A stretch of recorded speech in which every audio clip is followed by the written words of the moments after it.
guys a handout that goes with this class? And wouldn't you know it? It wasn't printed out, so it'll be a few minutes here. But really, if we don't have the handout, you guys will be like, can you repeat that verse again? Can you repeat that verse again? And the class won't flow very well. So I got it in 4 days early. Okay, yeah, there, it's coming. Cool. Let's see. So I got to fill a few minutes of time. So a little bit about myself. I was born at a very young age.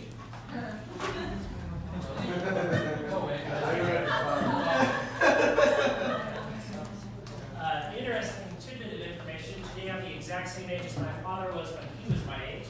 I wasn't always in ministry. I used to work at a muffler shop. It was really exhausting work. Over time I was exhausted all the time. Wanted to be a banker, but then I lost interest. Nice. That's great. May I steal these? Any of you guys, yeah, thou shalt not steal, notwithstanding, go ahead. You're already luxuriously blessed in Christ Jesus, and I don't believe in medieval superstitions such as your soul has left from your body when you sneeze, so no need to say, God bless you. Any of you readers out there? Yes. Wilson. I've been reading a book on anti-gravity. I just can't seem to be able to put it down. We're getting into astronomy a little bit, so much so that I installed a skylight in my ceiling. My upstairs neighbors were really upset about that, though.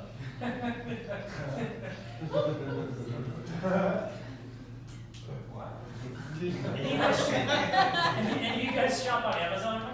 Yes. Yeah, I got some powdered water, but I didn't know what to add. I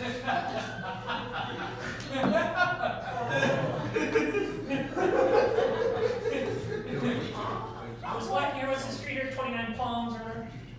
I was walking down that street, this lady runs up to me, she says, Simon, I know you, I knew you from the vegetarian club, but I've never met her before.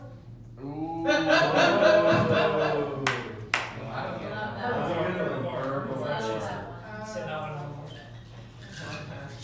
Alright, that's about it. So anyway, we can get started a little bit, and it is, I can do a little bit of introductory sort of preamble. Let's see, so, there are a lot of things I could have spoken about. I'm a pastor, my name's Simon. I'm a pastor of Living Way Church in Lima Creek. Living Way is a kind of an affiliate Calvary Chapel. You may or may not have heard of David Zamora. He's got that movie, The Neighborhood. He was in the Mexican Mafia for years. A shop caller was serving a life sentence in prison. God did a miraculous thing, a lot of providential things, and so he founded a church that was originally Calvary Chapel Living Way in Fontana, but it's growing, so he's just kind of done his own thing, and so we have some churches, a couple of dozen churches globally, and one is really local to Fontana. Fontana's in the San Bernardino area, Southern California. Fontucky, it's been called. My office is down there. I call it the Gospel Gangsters Paradise. There's a lot of that type of activity. Pastor Dave's church is planted right down in the hood, and I do some of their Bible college classes on campus, and I teach drug and alcohol addiction counseling, one-year program there. We're just over the midway point with that. So I'll start to do some introduction, and then hopefully the handouts will get here on the fly. So, all that said, I teach the Bible every week, praise God. I have that opportunity to go through Romans with my church, but I know y'all get a lot of Bible instruction here, and other awesome instruction. Now, that was Trent Douglas this morning, right? Yeah, so that's like going after Michael Jordan at a slam dunk contest, so the bar's really set high. Rob Douglas, right? That guy lived up in that little corner of Sudan, right, where the only meal you can get is to like poke a hole in the cow and all that stuff. So you've been getting all those awesome like stories right from these guys. So I'm thinking, what are you maybe not getting exposed to? So one of my interests for the last 20 years has been sort of Christian worldview type stuff, culture war type stuff, and things like that. So we're going to talk about how to minister to gender-confused individuals, and how to do so with Christian wisdom and compassion. the ship has sailed. That, it's just everywhere. If you get out and about in town, right?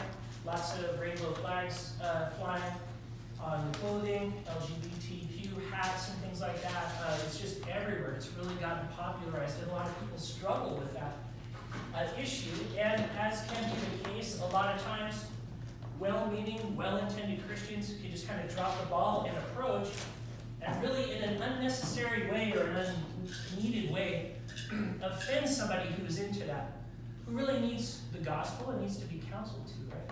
So that's what we're going to talk about this afternoon. It's morning somewhere, right? So let's pray and we'll get into it. Lord, we come before you and we just pray to you, Lord God. We praise you. We thank you just for your word, Lord, that it's true. And we pray for any individuals who might encounter who are struggling with this kind of thing. And I just pray that you meet us here, Lord God. I know it's been a long program for the students in here. There's light at the end of the tunnel, Lord, so strengthen them, bless them. It's a lot of lectures, a lot of studying going on. It can be overwhelming sometimes, so I pray. Just bless our time together. Send your Holy Spirit to guide us, and train us, and teach us, and lead us into all truth. We pray this in Jesus' name. Amen. Okay, so ministering to gender-confused individuals with Christian wisdom and compassion. So what I'll do, rather than talking for a long time and then doing a Q&A at the end, if you have some questions on the fly, I'll kind of come to a lull, and say, are there any questions? We can do a few questions, to kind of keep it moving. And then I'll probably occupy the entirety of the 2 hours. I usually teach a 3-hour class every week, but if you need to excuse yourself, go to the laboratory or something like that, that's fine. So 1 Corinthians 14:33a is kind of our starting point here. So we're talking about gender confusion. Well, God is not the author of confusion, but of peace. Right? So if there's something confusing going on, it's obviously not of God. It's not from God. So if something's sinfully confusing and it's not from God, where does it come from? Well, there's 3 blank spaces on the handout, and they can be filled with the world, the flesh, and the devil. That's where something like this gender confusion type of thing going on with people's identities is coming from. The world, the flesh, and the devil. Basically, I believe that somebody's flesh is really becoming disjointed from their inner person, their soul, and if they happen to be a believer, their spirit as well. It's a spiritual thing. For a non-believer, their spirit isn't quickened, so they're not having that benefit of access to the Holy Spirit to help them get through something like this and get over it. So gender confusion, the mind is at war with the flesh, or the soul is at war with the flesh, with somebody who's experiencing this. So by way of a question up front, can a person be born again with the wrong gender? I'm sorry. Can a person be born with the wrong gender? That's an additional question there. Somebody can be born again and be dealing with that. And the short answer is yes. Somebody can be a believer, and just like they would struggle with substance abuse, addiction, or maybe gambling addiction, something like that, be struggling with something like this. But that's for another aspect here later on. Can a person be born with the wrong gender? We live in a confused and fallen world, and that confusion extends everywhere, so that even the most basic questions like, what gender am I, become difficult for some people to answer. Some people claim they were born as the wrong gender, or at least in the wrong body. Now we're going to talk a little bit about that. That type of thinking has to do with Gnosticism, and it has to do with a deviation from biblical anthropology. So we are going to talk a little bit about that. And in this first kind of half of the talk, it's going to be sort of the brick and mortar. We're going to talk about some of the philosophy. We're going to talk about what the Bible has to say. And in the last part, we're going to talk about some strategies on how to lovingly and in a Christ-like way counsel people who are dealing with this. So just so you know, it's not going to be just some hammer-on lecture about the philosophy of the Bible and what it has to say, but those are important foundational things for us to grasp. So some people claim they were born as the wrong gender, or at least in the wrong body. A man may believe he's actually a female, but his soul is stuck in a male body. You might have heard something like that, or in the media, somebody saying something like that. Such claims receive support from others who advocate a gender-neutral society. So that's what's going on here. We do have the handouts. Thank you. Yeah.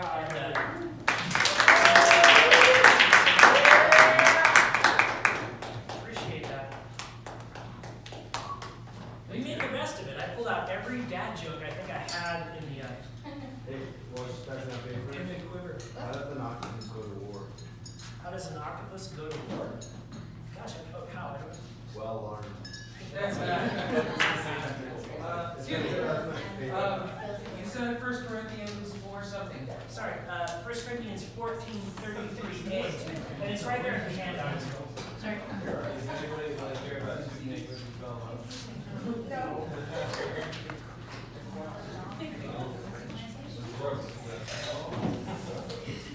Did you need a copy as well?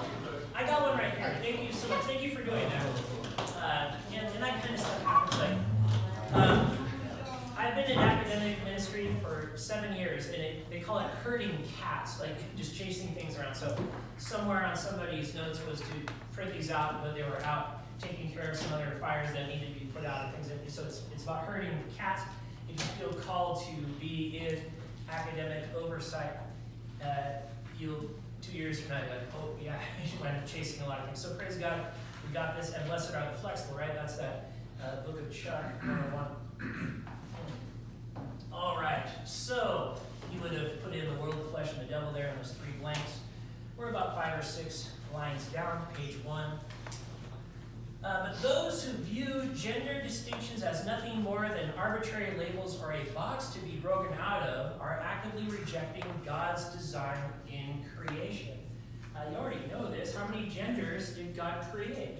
2, right? Basic, simple math there. Fundamental to our understanding of human sexuality is that God created 2 and only 2 genders. But currently, the world likes to consider gender, based on a social construct, as having nothing to do with sex, based on physicality, somebody's biological sex. But the Bible makes no such distinctions. The Bible cuts through the world's confusion simply. Male and female, he created them, Genesis 1:27. Now, if you've done any creation studies, which I'm sure at some point you have at an institute like this, it comes back right to Genesis 1-11. A lot of these problems that you're seeing, we're not going to get into this, but I could do a session on critical race theory, right? That's the Trojan horse that's creeping into the church right now. But you get back to the Tower of Babel and the different nations and nationalities and things. And so, yeah, people are getting away from what the Bible has to say, and then they get into all kinds of doctrine. And that is opposed to what the Bible says. All the modern day speculation about multiple genders, or even a gender continuum with unlimited genders, is unbiblical. An individual may claim to be transgender or gender fluid, but that doesn't nullify God's design and purpose in creating him or her. So people can say things all day long. That's part of the strategy. Now, we're not going to get too into the culture wars, but if, especially young people are being inundated with some view over and over and over again, it starts to kind of seep in, you know? But people can say and do and act a certain way and believe things all day long, but if they're contrary to what the Bible says, it doesn't nullify that. Children growing up in this confused world are bombarded with messages of confusion. Little boys are told they don't have to be boys, and girls are told they might not really be girls.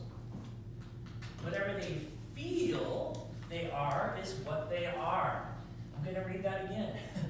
Whatever they feel they are is what they are. Boy, girl, or a mixture of the two, the world tells them it doesn't matter.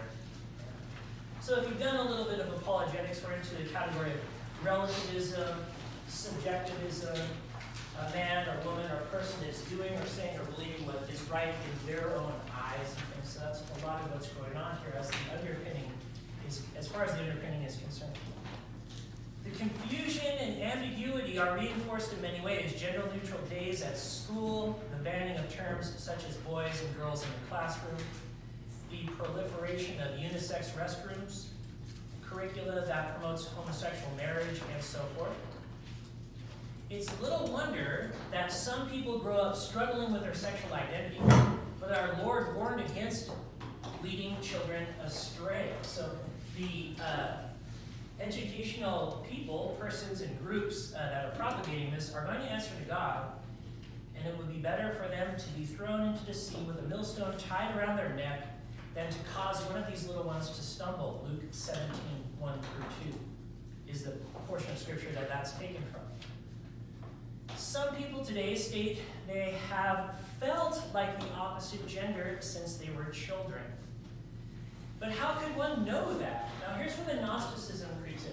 Now I know you've gone through a lot of the Bible, so if you've gone through Colossians, you've talked about Gnosticism. Paul addressed Gnosticism. Now that was a particular form of Gnosticism going on, being spoken of there, where there's this angel worship and stuff going on, but the idea was that there was a higher knowledge outside of the Bible, obviously, that would make somebody more enlightened, or transcendent, or more spiritual, or something like that. So Gnosticism comes into play here. And stay tuned, we will get to that. We're going to talk about Gnosticism here in a few minutes and how it relates. But yeah, it's just so subjective. How could somebody know that, what they're feeling, other than just completely denying what their biological sex is to do that? We already did the bless you, so just don't die, get well. Any comparisons to other people's feelings would only be an assumption. There is no concrete basis for a boy to say he is a girl and so forth.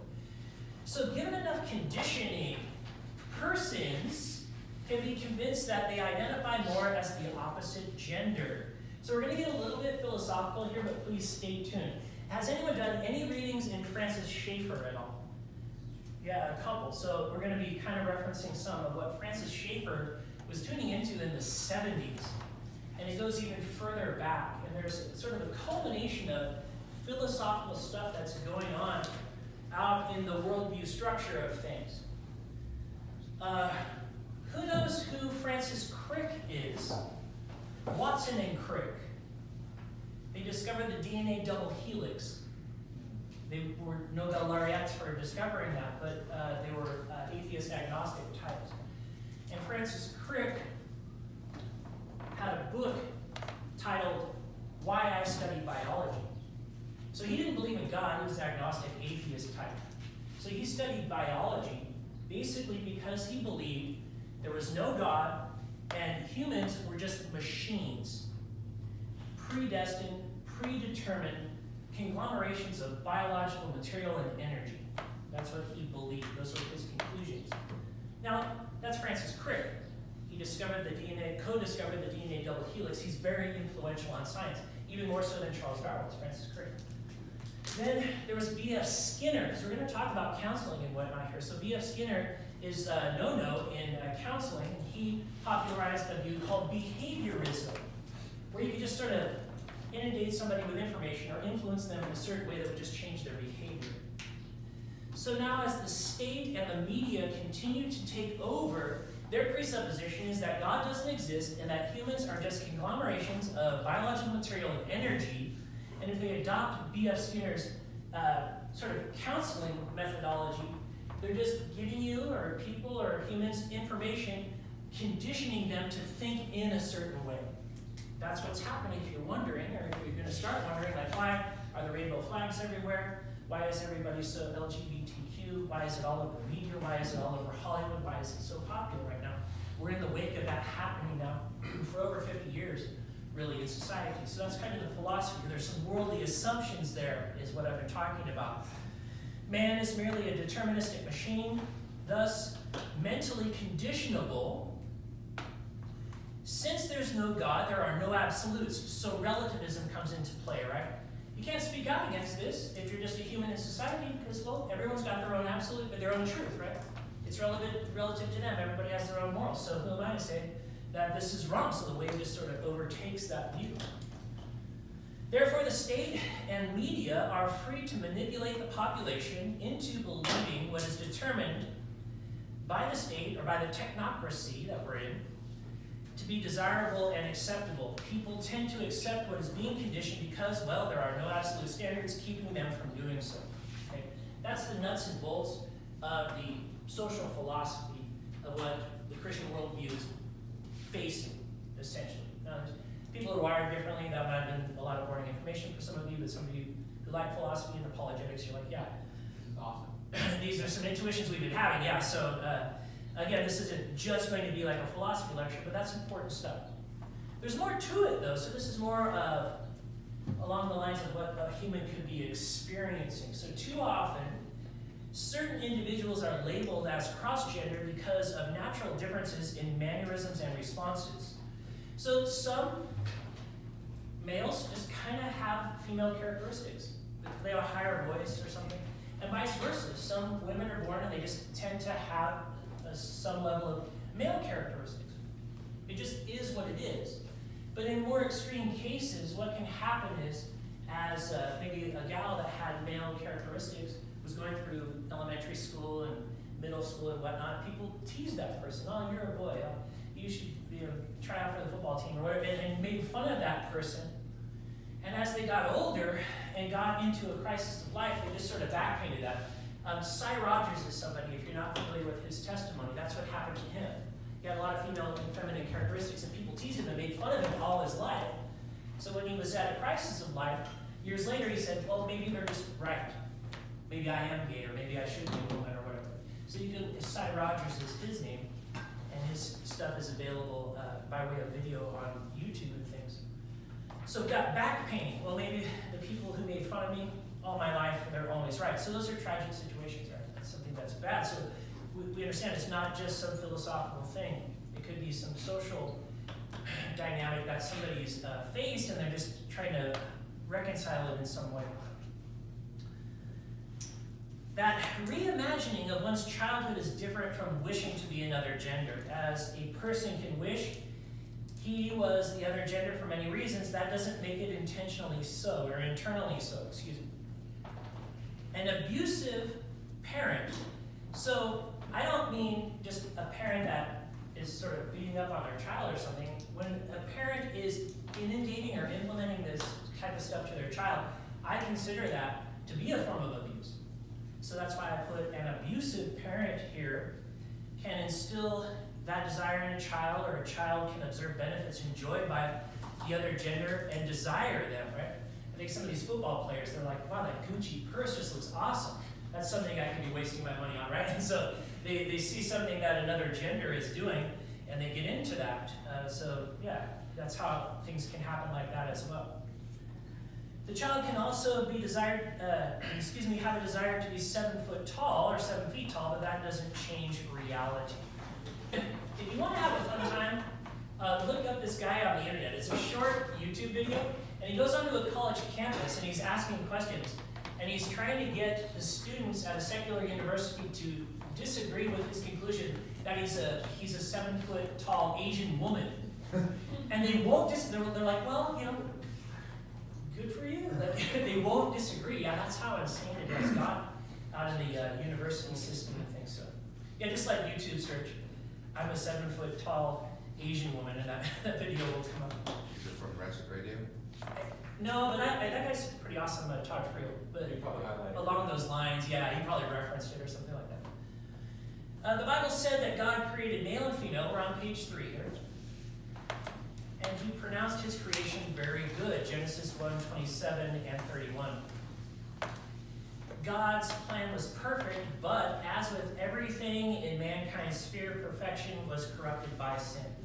So any kind of issue like this is going to come back to sin, Adam's sin, the devil's fall, personal human sin, things like that. So you can't get around it. Sin negatively impacted the entirety of creation, hurting not only humanity's relationship with God, but with one another and with the rest of the created order. Now we do have some special guests that just walked in. That is my fearfully and wonderfully made wife, Amina Woodstock. She comes to us by way of Uganda, and there's that FRM, Far-Reaching Marriages, is the ministry by which we met, and the rest is history. So thank you for welcoming them, and pray for Amina. She puts up with all my stuff. Could an anomaly sometimes occur in gender, physically or mentally? So jump down, that's about the 5th line down. Could those types of anomalies happen? they do. On rare occasion, somebody will be born with both sets of genitalia. And that's a very intense situation, to say the least. My understanding is there are better DNA tests that they can do these days to help kind of figure out what the dominant gender is. And the parents will be consulting with the doctor. If they're Christians, they're consulting with their pastor or a Christian counselor, because you have to kind of make a decision early on which way to go and things like that. So there are those things that do happen, and again, it's in a fallen world.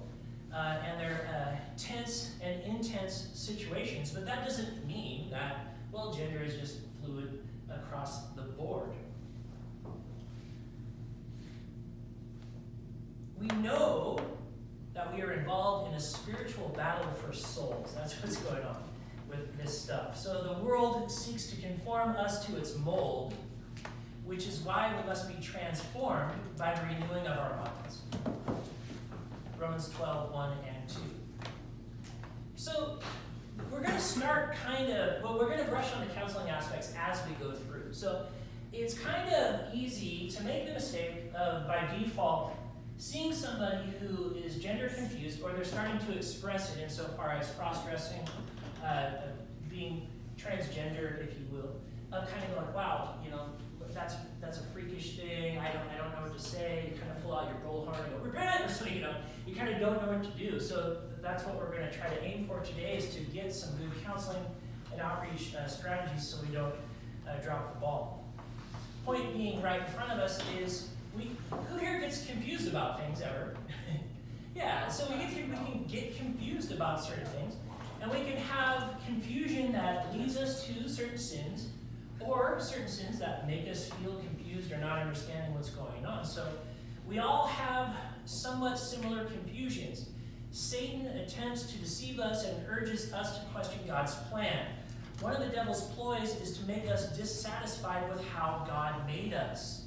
To some, he whispers, you're fat and ugly, or you're dumb, or you're untalented. To others, you're stupid and clumsy. And still to others, you look like a boy, but you're really a girl, right? So it's a similar category. And these are identity issues. I don't know, do you have a counseling class, like a biblical counseling class that you go through? Romans, well, if you read, so Bob Hoekstra, who did Counseling God's Way, I studied under him for a year, actually. He went to be with the Lord about 5 years ago. That book is basically a commentary on Romans, you know, so nouthetic counseling. Is that a new term for you all, nouthetic? Are you familiar with that term? Yeah, so it's law, grace, counseling, admonishment, counseling, biblically based counseling. If they had a counseling class here, I can guarantee you that's what they would be teaching. So, in the context of nouthetic counseling, we're dealing with identity issues. So ultimately, a person's identity is in who? Christ. God, being made in God's image, right? That is the ultimate goal, is to realize that our identity is in Christ. And a counseling goal is to help somebody, if they've gotten off point, if they're a believer, to get back to realizing that their identity isn't that they're an alcoholic, so-called. That some sin is the entirety of the identity of their life. That's not the case. They're saints of the Most High God through Jesus Christ. Now, if somebody's a non-believer, then they need to hear the gospel and understand that they have the opportunity to realize that their identity is in Christ. That's where we're going with some of this and with the counseling. So yeah, you're not clumsy, or you're not a loser or something like that. You're luxuriously blessed in Christ Jesus, a saint of the Most High God. In each of those cases, the underlying false message is the same that Satan is trying to put in somebody's ear, that God messed up on you, or that God messed up on anyone, which is false. This we also know, that the whole creation groans for release from the curse and damage of sin, Romans 8, 20 through 22. The ruin wrought by sin is addressed through the redemption of Christ.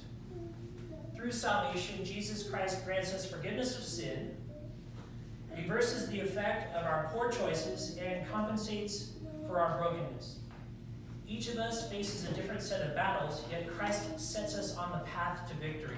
Hebrews 12, 1 through 2 states, therefore we also, since we are surrounded by so great a cloud of witnesses, let us lay aside every weight and the sin which so easily ensnares us, and let us run with endurance the race that is set before us, looking unto Jesus, the author and finisher of our faith, who, for the joy that was set before him, endured the cross, despising the shame, and has sat down at the right hand of the throne of God. That phrase there, despising the shame, right? Somebody who has gender confusion in their identity is presuming that that's their entire identity. Well, I'm just going to be transgender, that's my identity. It's a shameful thing. And that's why Jesus went to the cross, that they don't need to live in that shame context of identity and things like that. So there's a lot of counseling depth at the cross that can be found. We can take a couple of questions. If nobody asks anything, it's going to be an awkward silence while I drink some coffee. So. How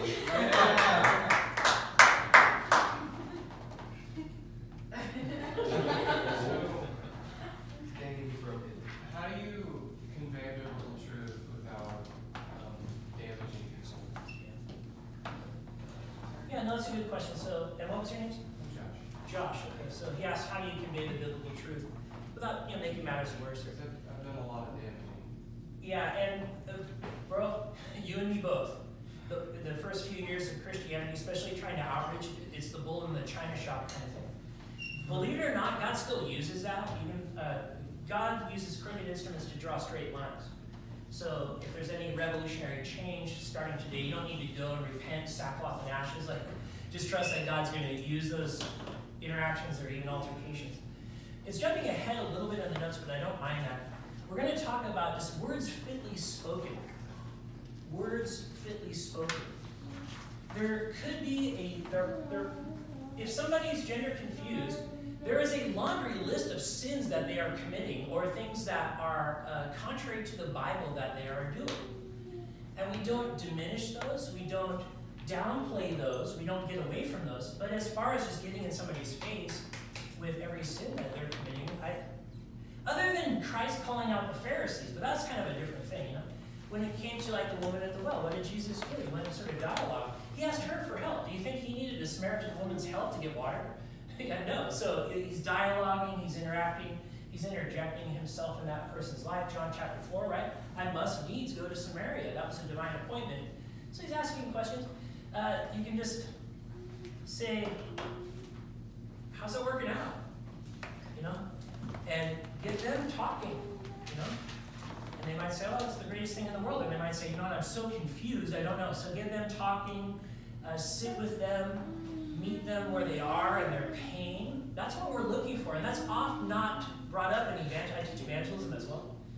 So if somebody's experiencing something like this, they're experiencing some level of pain or emotional hurt or whatnot, that's a place where you can meet them with biblical encouragement and biblical truth. God so loved the world. Share God's love with them up front.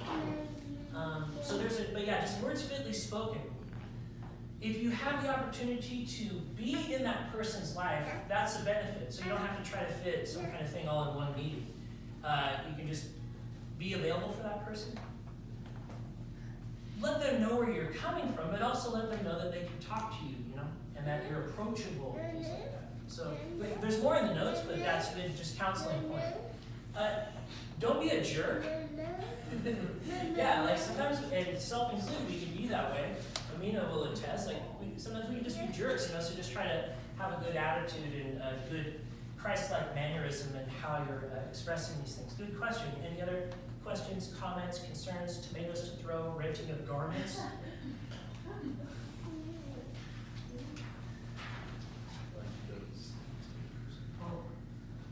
Thank you. All right, good enough. Good enough. The cross is key. Jesus pioneered our faith, and he will perfect it. His victory will be ours as well. Now, some may battle heterosexual temptation, greed, pride, anger, or any number of sins. We're on page 4, top of page 4. Someone else may battle gender confusion. Regardless of the battle with sin and the devil's lies, the question we must answer is Christ and his redemptive work sufficient for our battles? So Christ has this.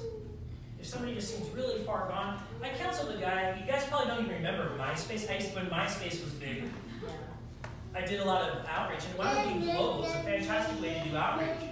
And I don't know how I wound up connecting with this individual, but there was a guy, he was one of these girly boys, they call him, like in the Philippines or whatnot. And so he was a cross-dresser, and he would win beauty pageants. He was a beauty pageant winner in these transgender beauty pageants. But he was pouring out his heart via MySpace Messenger, and he's miserable. He was completely depressed, and he was thinking that to get the sex reassignment surgery was going to help him. And I'm like, no. And a silly thing like MySpace enabled me to interject Christian principles, show the guy in a loving way, and say, hey, no, don't. That's going to make matters worse. I don't know what came of that person. But yeah, that was one of the more miserable persons that I had spoken to via message. Just, I'm miserable. I want to commit suicide. It's either suicide or sex reassignment surgery is where this person was at. So he was far gone, but the prayers that I prayed for that person and the scriptures I shared, Christ's redemptive work is sufficient for that. So I know he heard the gospel, and I hope that he's doing okay. Jesus definitely claims to be sufficient for any and all of our battles, and he desires to sanctify us through his word of truth, John 17:17. We realize that we all have limitations, physically, mentally, emotionally, and spiritually, but through Christ, those limitations will not interfere with the plan God has for us to honor him and serve him.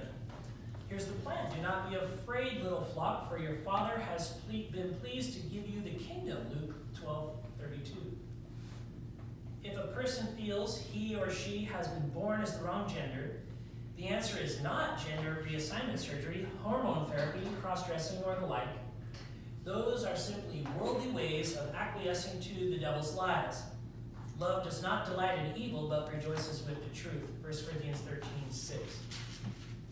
And God does not make mistakes. That's an encouraging thing for ourselves as well. We all kind of have these insecurities. We all have shortcomings. We all fall short in some area, but you're not a mistake. I'm not a mistake. God is using us for his glory if we walk in accordance with his will. The one who feels he or she was born in the wrong body needs, first and foremost, to experience the transformative power of Christ. All true counseling begins there, or somewhere around there. If someone doesn't know Jesus, they need to be told about Jesus. If somebody knows Jesus, they need to be reminded. Yes, sir, I see that hand. If you pray this simple prayer, just come forward. Maybe Grant's going to come out and play a song. And I'm going to call Greg Laurie and say we have 35,678 conversions this year. Just kidding. Go ahead. So I guess this would be more of an apologetical question. But if you're saying that God does not make mistakes, then aren't you conceding that God chose to have them that way? It would be in accordance with his foreknowledge. I was getting there, guys, so I can handle this, throw them all day long. It's in accordance with his foreknowledge. You know? So he foreknew that, so he's not surprised. We're going to talk about this. So none of this is surprising to God. So he's not up in the heavenlies going, man, wow, humanity came up with this sin that, gosh, I didn't see coming. But yeah, so it would be in accordance. You would just go back to the fall of Adam, and he foreknew that that was going to happen. I don't believe he directly predestined that to happen. Okay, so the way I'm tempted to answer questions like these is God is letting the sin run its course. And yes, he's working through it. Like, what would you respond to that? Yeah, I think that's a decent, that would be in accordance with my view, yeah. So, yeah, in accordance with free will. People have free will. And then, I wouldn't say there aren't mistakes in the world, you know, and people make mistakes and there's sin going on left and right. But insofar as humans being created in the image of God and still bearing the image of God, even though that image is marred, that's kind of along more the lines of what I'm talking about. A human being bears the image of God, whether they're a believer or not. I'm going to check back with you to make sure that this is sufficient in response. But I'm going to walk this way for a minute. Okay, so, are we supposed to burn the United States flag? No, why not? Disrespect. But why is it disrespectful? Because it represents our country. It represents our country in effigy, right? But is an American flag our country? Yeah. No, it's not. So the human body, very similar. Human bodies of believers and non-believers alike are made in the image of God and bear God's image in effigy, right? So they deserve that same respect, believer and non-believer, from other humans. They're going to, if they're non-believers or if they're believers, and they're going to stand before the bema seat of God, that's between them and God. But as far as humans are concerned, we're to show people that level of respect is really where this is going. So was that kind of sufficient in what you're asking, or did you want to follow up? Norman Geisler. Norman Geisler. I did both my master's degrees under Norman Geisler. I did my thesis in the Doctrine of Divine Simplicity and had to defend it against Dr. Geisler. So imagine that, a guy answering your questions, not looking you in the face, and just, yeah, it was kind of crazy. So Norm went to be home with the Lord a couple of years ago, but yeah, blessed to study under him. Yes, sir? So made in the image of God, which mean he's got a physical body? Awesome question. No, it doesn't mean, if we're not, so we're not talking now, Josh asked, does God have a physical body? Well, we're not talking obviously about the incarnation of Christ, right? The second person of the divine Trinity taking on full humanity. No, he's too big to have a body. So an infinite, immaterial being who's uncaused cannot have a physical body. But this is an important discussion to have. If you like theology, I will submit to you that it's the most important discussion to have insofar as the Creator and the creation are concerned. So we have, well, think of the flag. There's 50 stars. What do they represent? States, right. So there's representation in the flag that represents the country, although they're not the same. Does God have a mind? Not the same way we do. No, you're jumping ahead. But does God have a mind? Yeah. Right. Do humans have minds? Yeah. But repeat what you just said. Not the same way we do. Right. So there's an analogous similarity between God and humans. God has existence. Humans have existence. God has being. Humans have being. God has a mind. Humans have mind. God has a will. Humans have will. But not in the same way. You know, you get an A for the day. What was your name again? That's Max. You get an A. That's good. But all the glory goes to God. Yeah, so we're talking about an analogous relationship between God. Now, God has characteristics that we do not have. He's infinite. We're finite, right? He's all-knowing. We have some knowledge, right? So there's that creator-creature distinction. And it does come into play here because we're talking about humans bearing the image of God. But no, God doesn't have a body. He's too big. He's infinite and immaterial. That's a good question. Theologians wrestle with it. If you want to just have a boring life and no friends, just start reading about like medieval philosophy as it goes into the Puritan reformers. That's what they were arguing against. That an infinite immaterial God can't have even some type of ethereal sort of corporeality to him and whatnot. So anyway, I'll be here all afternoon if you want to continue talking on that. Any other questions, comments, concerns? No, I didn't do anything heretical. I do want to get invited back. So I'm trying to avoid heresy. Huh?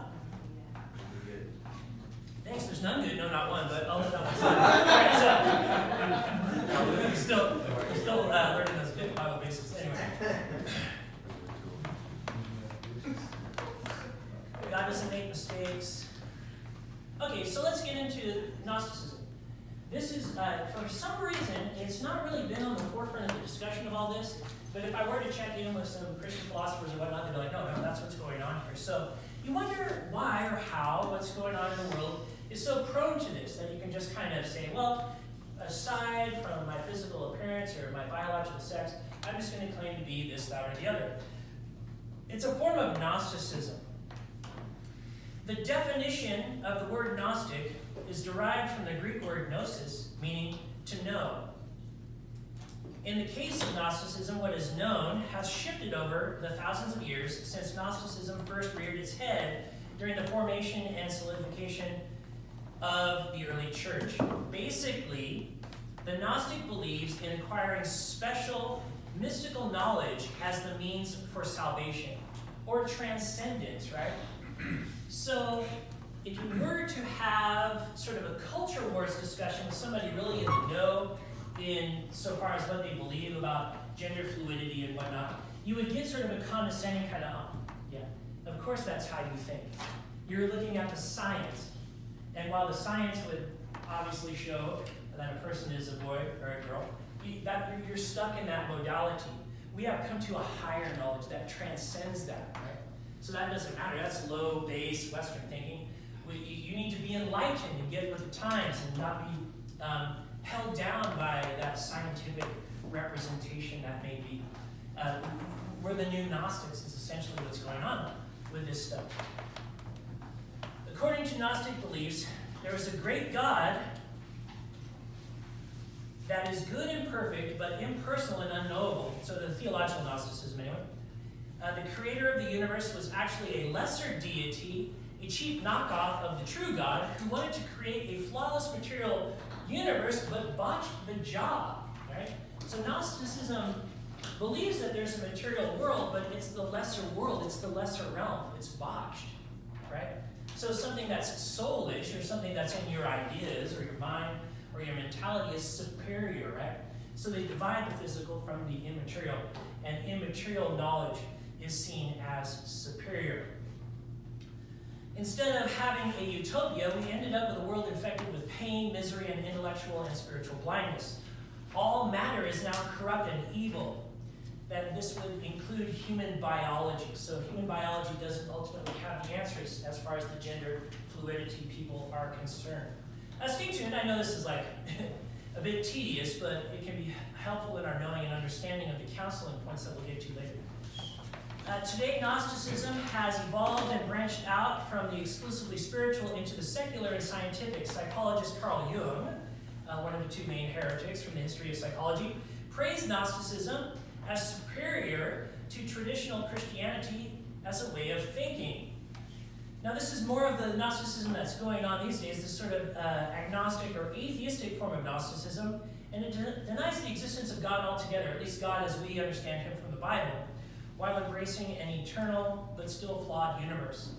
This atheistic form of Gnosticism doesn't see the material world as totally evil, but as flawed and incomplete.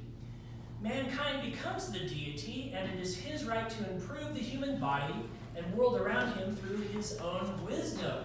This is a generic article on Gnosticism. This isn't geared towards the LGBTQ and so forth discussion. But do you see how this stuff flies? All matter is corrupt and evil, including human biology, and mankind's the deity and has his or her right to improve the human body and world around him through his own wisdom. So just to be determining whether they're a male or a female or anything like that. Christianity and Gnosticism are mutually exclusive. However, it is easy for a Gnostic mindset to seep into our own thinking if we're not careful.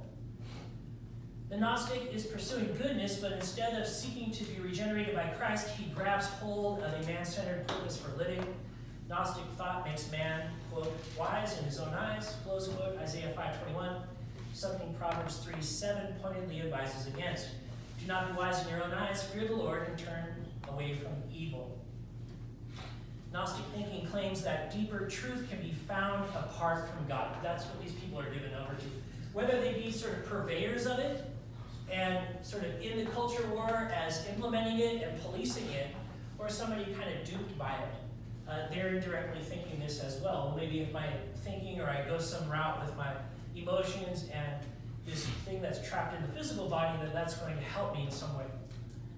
But Proverbs 1:7 says, the fear of the Lord is the beginning of knowledge, fools despise wisdom and instruction. Instead of searching out our corrupt, flawed inner selves for answers, quote unquote, we should instead test everything against the revealed word of God. 1 Thess 5:21.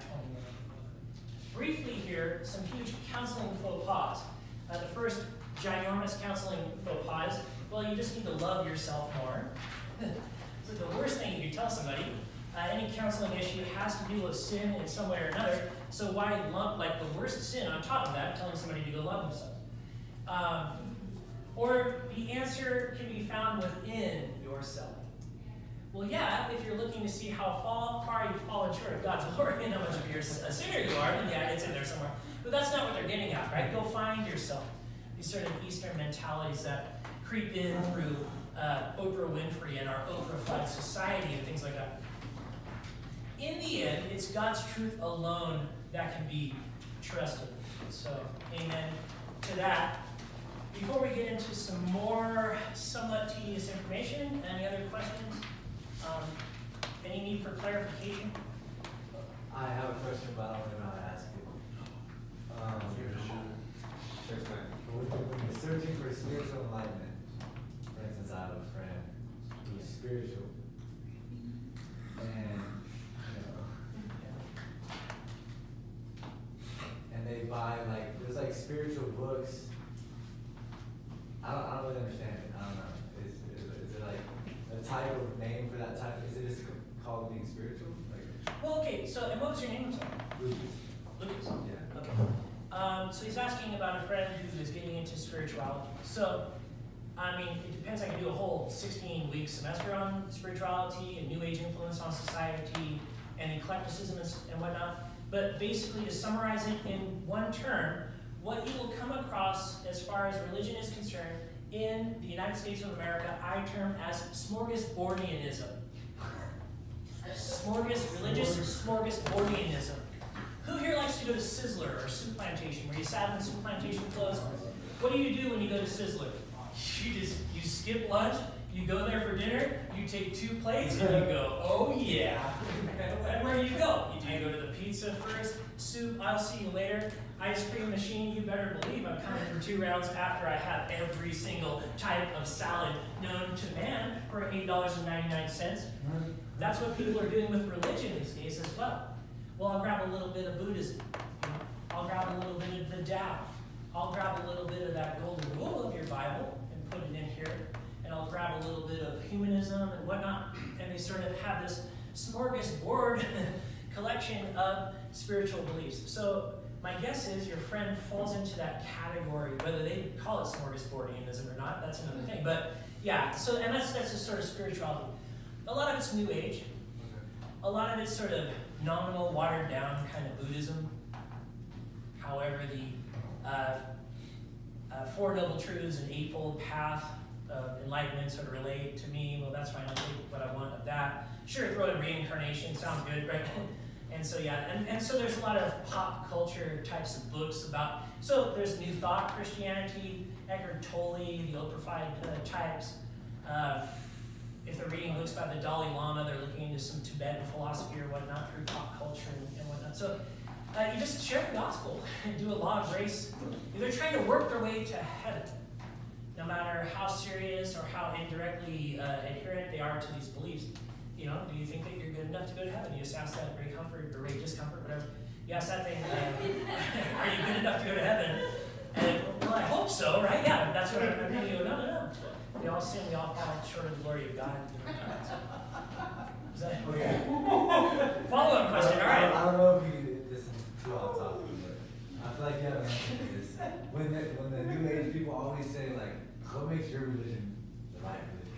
Yeah, to which I go, what makes your religion the right one? And then I kick them in the shins. No.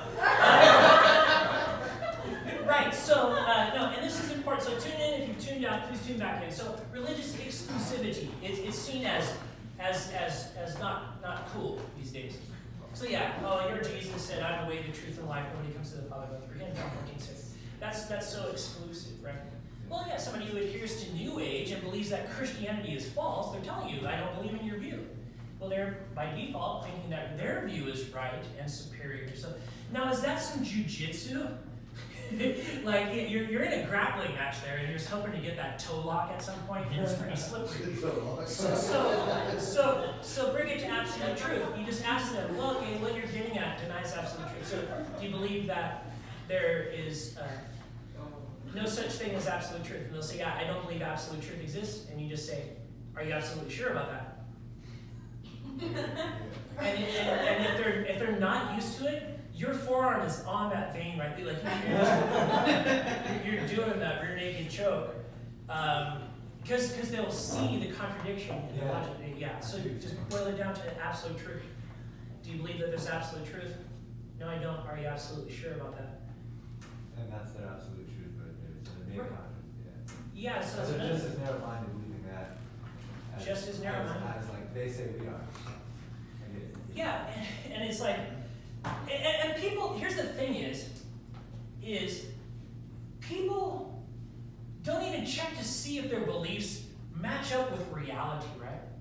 So if they were to be consistent across the board on, there's no absolute truth, there's no absolute, any systematic thing or way of looking at things is just, racist or something like that. But they'll get on an airplane hoping that that airline pilot is totally trained in how they are to explicitly operate that plane in the proper way to take off, and that they're able to read, the schematic of not being, 3 degrees off, so you wind up somewhere else totally different, So they believe in dogmatic stuff, they just don't want to admit it.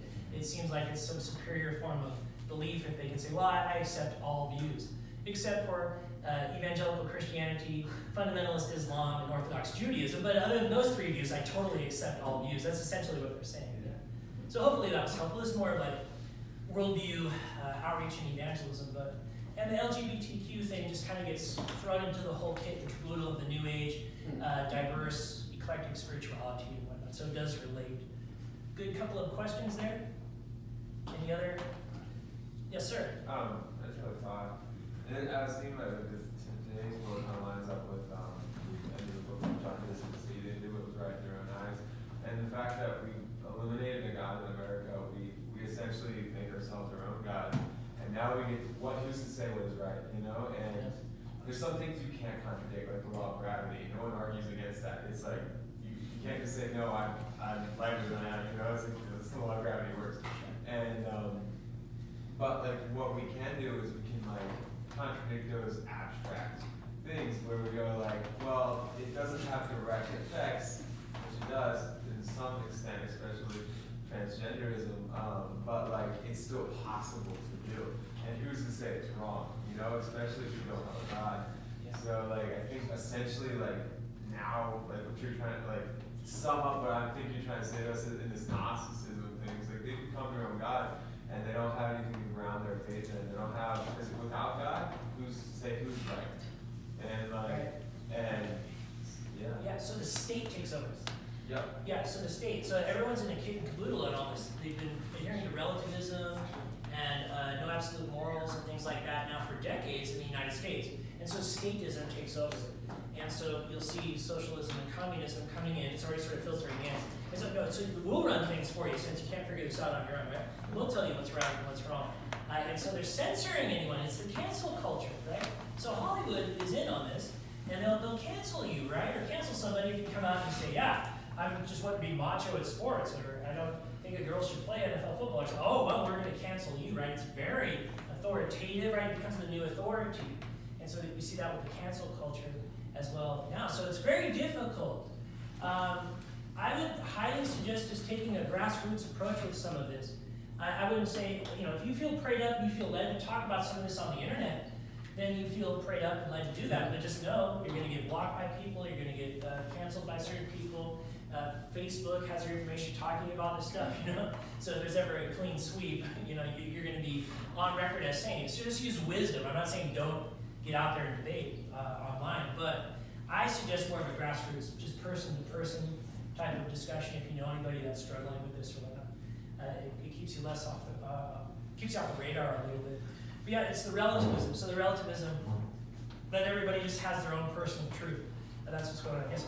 How do you think, like, in today's day and age, like, we can just do a better job at showing, like, the love of Christ to people that deal with things like this? And the reason why I say this is just because, like, I feel like sometimes when we like, say really, like, words, we'll almost, like, disassociate that these are, like, actual people dealing with these things, Yeah. And, like, I was just telling Max last night, like, there's, like, a story about a lady, and it's, like, a book I'm reading, and, like, she's, like, lesbian, but when she was growing up, like, her father, like, raped her and, like, chained her to a toilet, and so she expressed she's not even attracted to women, she'll just never let a man touch her again. Yeah, right. And so, like, sometimes when we, like, say labels and whatnot, it just kind of, like, disassociates people from that. So, like, how do you think we can go best about, like, conveying truth, but still accurately showing the love of Christ? Yeah, so no, those are great questions, and they're, not that I want to address them right now, but that's like the second half of the notes is really towards that. So, but we can jump ahead here for a second, because no, those are great. You don't want to just have a bunch of, biblical and philosophical knowledge and understanding. That helps us to be able to handle the discussions and the counseling situations better, but it doesn't necessarily help somebody in the short run if they're just inundated with it. So, way towards the end of the notes, which we may or may not get there at some point. Where is that here? Yeah, so if you just want to jump ahead here to the middle of page 12. Now, counseling in general, Christian counseling, it's kind of baffled by this. This is a new wave of issue that's really coming into the Christian counseling centers and coming into the pastoral care ministries and the youth rooms and whatnot, because the young people are really getting into this as early as age like 5 and 6, so it's in the youth and the children's ministry and all that. So it would be damaging and naive to make trite, jump to conclusion statements like, this is a choice, it's a phase. Well, it's because she was molested. It's because his dad was absent, angry, or abusive. This person is gender dysphoric because the culture's media and sex ed programs are at fault. Now, many or all of those might be true in somebody's situation, but it's sort of, we want to avoid just giving some quick, that isn't the answer, right? So your friend or your acquaintance had shared that they had that emotional quotient from their earlier life. So you don't want to be like, oh, see, that's the problem. Well, there's probably a lot more in context that's going on. And so these notes are going to go on to say that that's where we need to sit with that person. Jesus sits with us in our suffering, right? Jesus walks along with us. As much as I'm not big on hallmark levels of Christianity, there is that footprints thing in the sand, right? You have 2 sets of footprints, and then it goes down to 1 set of footprints, and then it goes back to 2 sets of footprints, and then at the consummation of all things, you're like, Jesus, what happened? Did you bail on me? He's like, no, that's when I was carrying you through. So Jesus is with us every step of the way through our suffering. As being Christ-like counselors, we want to sit with somebody through their suffering as well. So it's not an overnight sort of trite situation of counseling. So we will get to that in the last half. We're going to talk about that kind of thing because I think that's a mistake, even within the broader context of the identity crisis that the non-denominational and evangelical church is experiencing right now, which is for another 16 weeks at another time. What is gender identity? Gender identity is a person's internal sense of being male, female, or any number of newly defined genders, regardless of what biological sex a person was born with. With gender identity, people will express their internal sense of gender in various ways. So males may wear makeup, dress in girls' clothes, express feminine body language, and the like. Females may act in masculine manners, or people may try to dress, speak, and act in a non-binary way. So we're going to talk a little bit about those terms here. These new list of terms that are popping up. The following is a list of many of the gender terms floating around. Matt Slick counted 64 of them a while ago. He reduced this list to 36. We don't have to be super tedious. We're falling a little bit behind on our time schedule, so we won't read every one for verbatim. You have them here, this list of different gender types. We'll read a few, and we'll focus on some because I think they're important. So just to start with number 1, agender, someone who does not identify with the idea of having a gender. Androgyny, someone who presents a gender-neutral identity. Bigender, someone who identifies with 2 distinct genders out of many possibilities.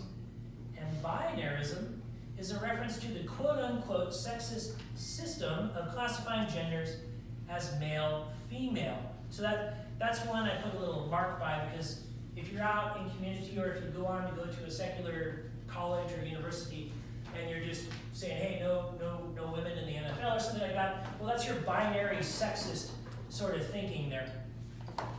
Number 7 is the cisgender, identifying with your biological gender. So we would be categorized as being cisgender by believing in the fact that the Bible teaches that there's 2 genders, male and female, and that we are assigned that at birth. Cisnormative, the idea that it is normal to identify with your birth sex. So we hold to those, but cissexism is discrimination against those who are not cisgender, who do not affirm the biological sex of their birth. So discrimination should be in quotes as well. Going over to page 7, we are really talking about gender identity here. So line 16, or example 16, a person's personal concept of having a particular gender that may or may not match biological gender. So that's the gender identity, and that's what we're talking about here. By way of distinction, this doesn't necessarily mean that the person is homosexual. It might not be a sexual thing for them. They're just wondering if something's wrong, and if the inside of them doesn't match up with the outside of them or whatnot. Now, it could be a homosexual type of thing or lead to a transgender type of thing, but it is sort of its own thing, this gender identity crisis type of thing. Let's see. So gender questioning, the attitude of questioning a person's gender identity. I want to get to, yeah, it's right here, no, 17, the gender neutral pronouns. So this is the culture wars. The whole Jordan Peterson phenomenon, for what it's worth. We're praying that that guy gets saved for real, but he's a great thinker. He would not agree to sign an edict at his university in Canada to have to refer to students by their preferred pronoun. He says, you can't make me do that. He says, I can choose to do that, but you can't enforce me or make me do that. And everything, just the whole barn door was open, and now he's globally known as a great thinker because he stood his ground on that. So they're policing that. So out of a secular job, some of you will be tent makers and be working secular jobs, and depending on where you work, if you just refer to somebody like, hey bro, yeah, you get called into the office and say, what do you do? Yeah, and so they're starting to police this type of thing, which is wrong. It's Gnostic and Platonism. And let's see, gender fluid, point 23 there, the expression of moving between genders over a period of time that can be daily, monthly, or yearly. So this is another popular term that you'll see out there in the secular media, Hollywood media, people kind of coming out, quote unquote, and claiming to be this way, just gender fluid. Trigender, you can look at all these just on your own. It's tedious to kind of go through them, but you have the list of them. Just go to 33 and we'll finish out there, 33, 34, 35, and 36. Transgender, identifying with a gender that is different from the sex assigned at birth. Transitioning, the procedure of making physical changes to conform to a person's gender identity, regardless of biological sexual identity. So how they feel they are, they want to conform to that in the face of their biological sex. Transsexual, relating to a transgender person who seeks medical alteration of their birth gender and achieves the appearance of a different gender. And then trigender, for what it's worth, identifying with having 3 genders simultaneously over time. So that's 36 out of the 64, and there's probably more, but keep increasing it.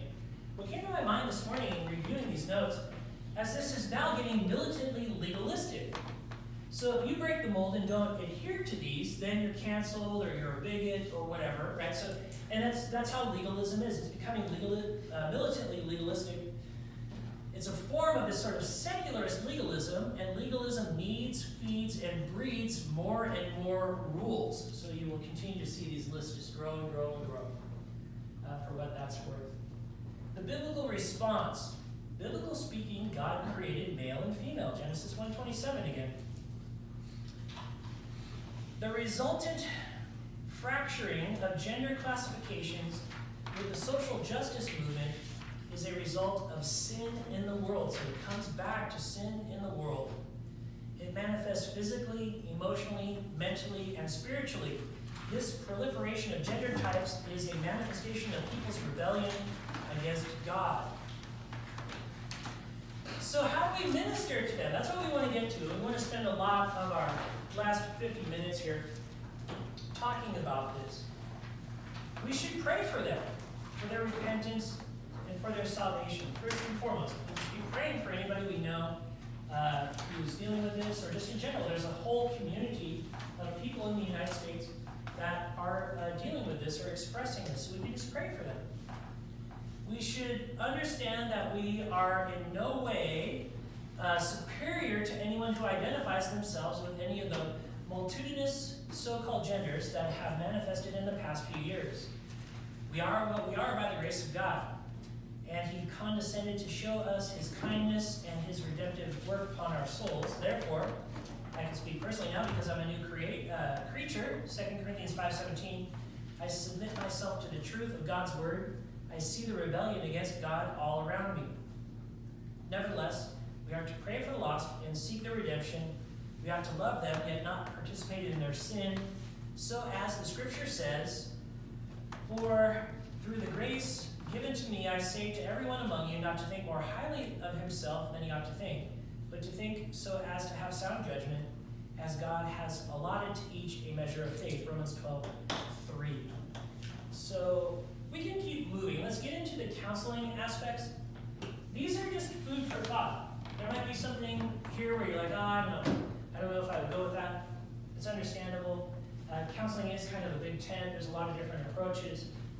We will stay biblical, and you might catch something where you're like, oh, hey, this will help me, help other people, and represent Christ to them. So let's tune back in. Counseling gender questions with teens. We're going to focus on teens, but it doesn't discriminate age group. Gender dysphoria, identity, sexuality, suffering, and teens. Hannah Mondal, a Christian counselor, she says, many of us have a complicated relationship with our bodies. A rape victim knows it wasn't her fault, but her body still feels like trash. A girl struggling with anorexia is featherweighted, but she feels fat. The point being, our sense of identity is often mismatched from reality, or it can be. Now, if you're in that zone with God, praise God, right? And you're like, hey, I'm not affected by this, that, or the other. I'm walking with Jesus, And we all have the access to that. Any believer does.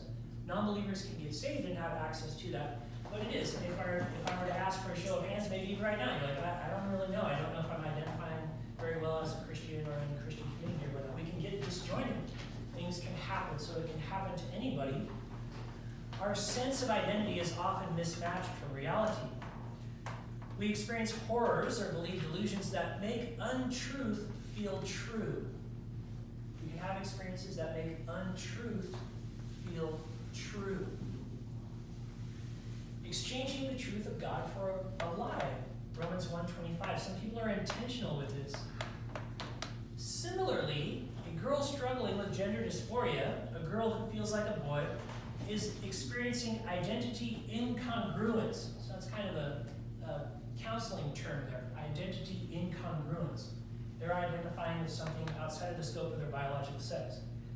Her feelings contradict physiology. It's a weighty topic. Gender dysphoria is still being researched, and there's a lot that counselors don't know. There's a bit of an element of mystery. And again, we can kind of say, well, we understand it's sin and all that. Sure. But just the broader schema of things, there's a mysterious element to it. But many of us will counsel individuals experiencing gender identity struggles, so where do we begin? A more precise definition or explanation of what gender dysphoria is. Gender dysphoria is distinct from same-sex attraction or transgender. Dysphoria describes a state of uneasiness or dissatisfaction. Gender dysphoria occurs when gender is the source of distress, when psychological and emotional identity does not correspond to your biological sex. This perceived incongruity may be the source of deep and ongoing discomfort or anxiety or depression or things. Somebody who's going through this is probably experiencing some of those. A dysphoric boy might say, I'm wearing a boy's mask over a girl's face.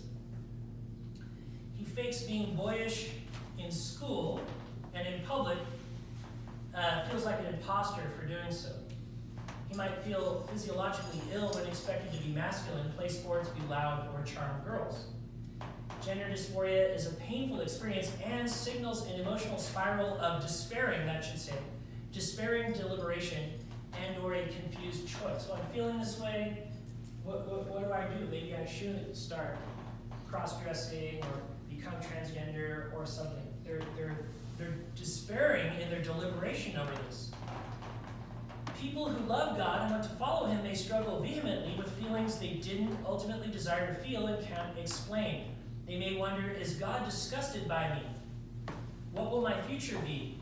Will I go to hell for this? So somebody might be having some theological questions. They're very important ones, very weighty. So back to what we were talking about earlier, sort of to avoid these things. I have to say that anytime on the social networking, I see some poor soul who has expressed that they have some kind of illness, I just go, oh.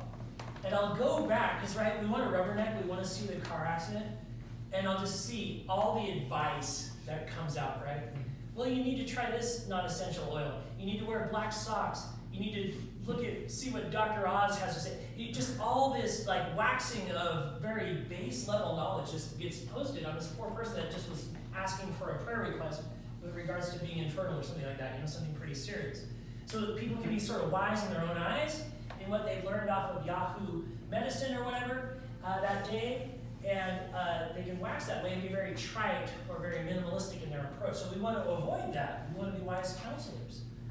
So it's key to avoid trite answers in the form of quick responses. Tragically, a parent or pastor may reinforce the shame of a gender-confused person. They'll just say, but you're not a girl, you're a boy. End of conversation, right? You're not a girl, you're a boy is a true statement, but end of conversation says this: I'm not patient and or caring enough to help you out or to walk through this with you, right? So we want to avoid being trite. Proverbs 25, 11 and 12, a word fitly spoken in due time is like apples of gold in pictures of silver. Verse 12, an earring of gold and an ornament of fine gold, so is a wise reprover upon an obedient ear. Speak the truth with patience and love. They may have a disobedient ear at first, right? So yeah, where are you going to get with a disobedient ear? You need to be patient. And now, moreover, some churches are silent, even historically, to conclude, God has nothing to say to me. God does have something to say to identity strugglers. Well, I'll just answer the question there. If we believe gender dysphoria is a fringe experience, that is something that is out of the norm for this generation, we will miss a significant entry gate into our counselees or our evangelees' pain, because a lot of this just happens on the sidewalk when doing witnessing. The Bible needs to be ministered to the heart of an individual, not smacked over the top of their head. At least in most circumstances, right? It talks about saving some as coal plucked out of the fire. And some people have the gift of prophecy and they're a little bit more rebuky, and that's kind of their office. But aside from those types of circumstances, yeah, you want to be just really kind-hearted, soft in your approach, caring, and all those Christ-like characteristics. Thus, our earth is broken, our bodies betray us, and we are all deeply conflicted, with some passages there from Romans 7 and 1 Corinthians 15. Thus, gender dysphoria, especially these days, can be as native to humans as any other sin struggle. So it's on the list now, with gambling addicts and drug abusers and people who are overly angry. Gender dysphoria is just there. It is a form of sin-induced suffering. Like depression or anxiety, it's tormenting and cannot be reasoned away in 12 steps. Gender dysphoria is a reflection of things not being as they were originally intended to be. Yet, like all human suffering, it is not a surprise to God. So again, it's not like God in his foreknowledge was like, oh, wow, totally didn't see that coming. No, God knows and understands. Unfortunately, it's probably going to get worse before it gets better. People are getting into transhumanism. Has anyone seen that? Where people are really just going out of their way to disfigure their body, tattooing the insides of their eyeballs, the eye whites, getting implants, trying to look like aliens, having very extreme forms of piercings and things done to really disfigure themselves, trying to become an alien and whatnot. And it's because it's heralded on the internet and on TikTok and all of that popular stuff right now because it's seen as being transcendent. It's seen as being that next form of the evolutionary schema where, from the you to the zoo to you and then into transhumanism as the extension of evolutionary theory there as well. But yeah, God's not easy. He's scratching his head. He knows humans get into this kind of stuff. God's truth illuminates the distress and painful deception of identity incongruence. Here's a counseling point. Before struggling teens can see the beauty of light, we must sit with them in the darkness. Before anybody struggling with this or any other sort of habitual sin or confusing sin can see the light, it is apropos for us to sit with them in the darkness. Not join in, but you know what I'm saying. Come alongside. Be that listening ear. Be that person they can feel that they can reach out to without being ridiculed or rejected or whatnot. Because they'll go to get accepted by their community and they'll be more drawn into that. It's very cult-like. It's very cult-like.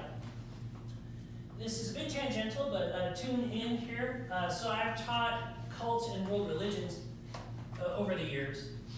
I would teach the class entirely different these days. So back in the day, the classical way to teach cults and world religion would be to start with biblical Christianity, give an overview, and then start critiquing Mormonism, Jehovah's Witness, Scientology, Christ Science, Mary Baker Eddy and all of that, and a couple of others. World religions would talk about Islam, Judaism, and if there would be time at the end of the semester, an extra session or two at the end, we would talk about patriot movements, militia groups, and identity movements. Nowadays, I would start with identity movements, patriot groups, and militia groups, and go backwards the other way because that's the cult that's on the forefront right now, is the identity groups, right?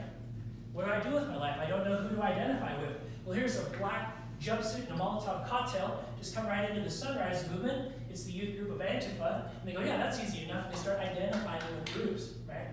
So this is identity. In the culture wars that we're talking about, this is an identity thing. I identify as a transgender individual. So it's a sort of a clique of people, and this is how they identify. And others identify with them as well. And they get sucked in through sort of a cultish type of mentality. Just some food for thought there. How do you counsel people like that? How do you counsel somebody in a cult? It's not easy. But we need to sit with them in their darkness before they can see the light. Highlight God's identity.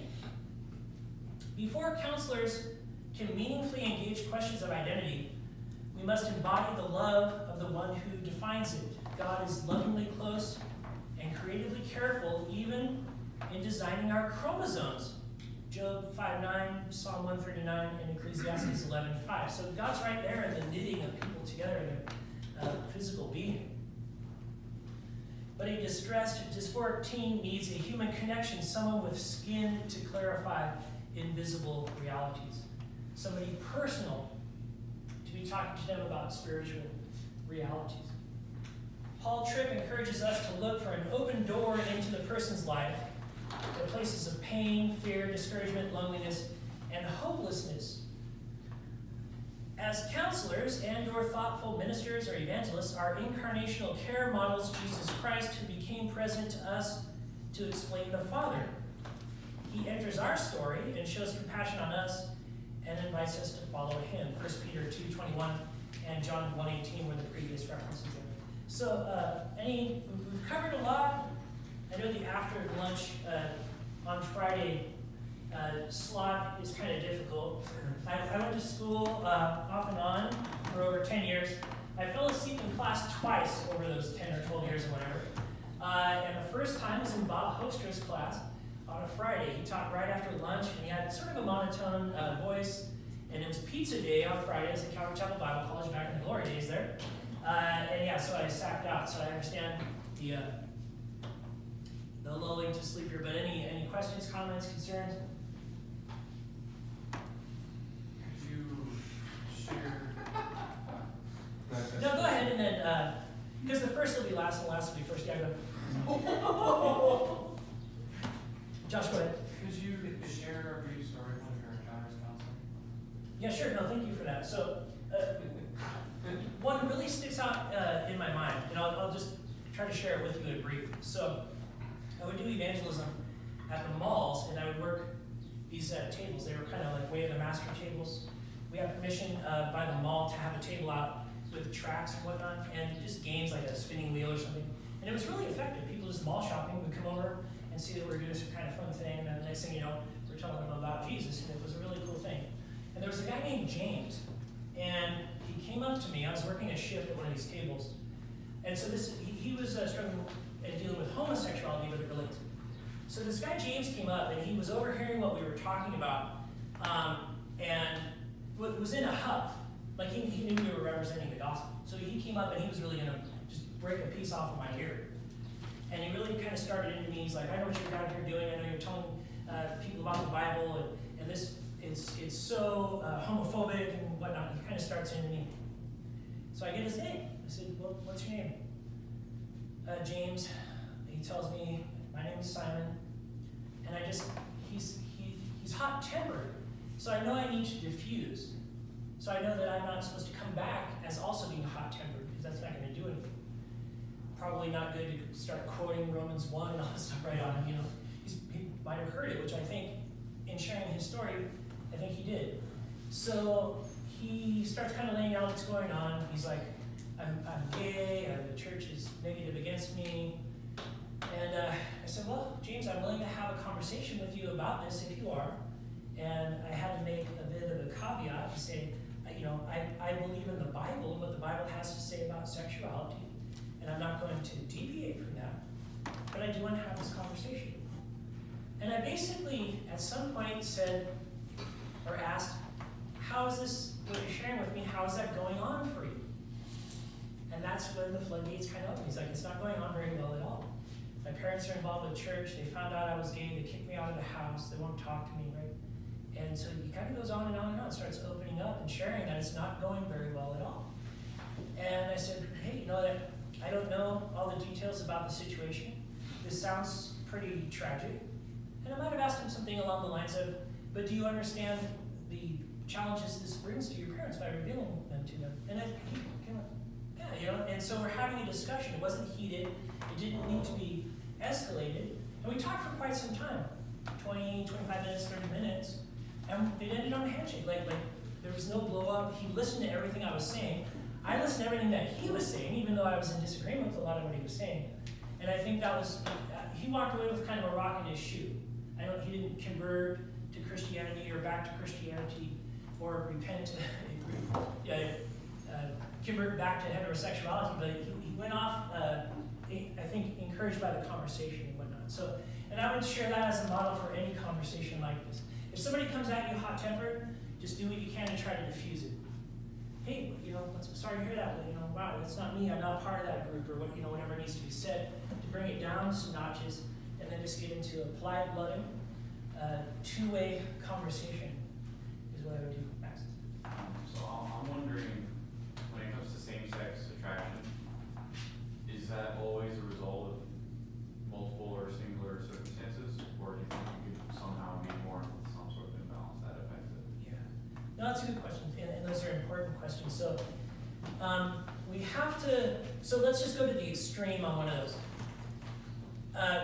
I don't think somebody could just 100% be born gay in the sense that God caused them to be gay and born that way.